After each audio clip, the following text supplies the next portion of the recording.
Imagine yourself flying to the moon in a rocket ship with a dozen other astronauts. You have trained your whole life for this day, and every preparation has been made for a safe journey. But somewhere along the way you chance upon an unexpected cluster of radioactive dust. Its electromatter takes out the ship's primary navigation equipment, and there is nothing that can be done to get it back up and running.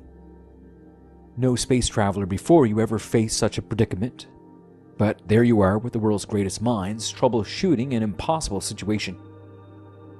Within minutes, your team is able to come up with 3 alternative solutions, none of which would have been possible without everyone doing their part and keeping their cool.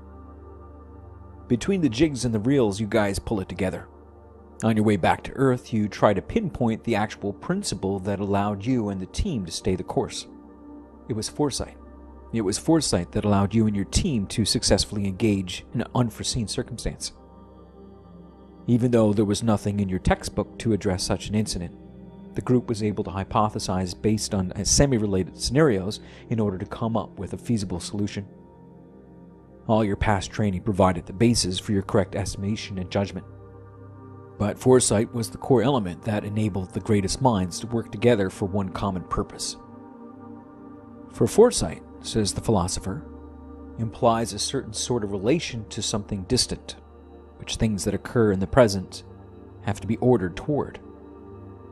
Foresight is the core part of prudence that enables one to direct and govern their steps towards a worthy end goal.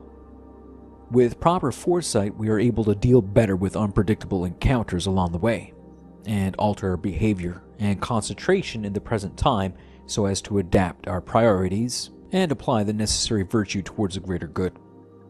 So let's wrap things up with a thought by the philosopher Aquinas to reveal in part how it is that foresight is the core aspect to prudence itself. Prudence has properly to do with the means to an end, and what belongs properly to its function is that the means should be appropriately ordered toward the end. Hence, it follows that what pertains to prudence are future contingents, insofar as they can be ordered by man toward the end of human life. For foresight implies a certain sort of relation to something distant, which things that occur in the present have to be ordered toward.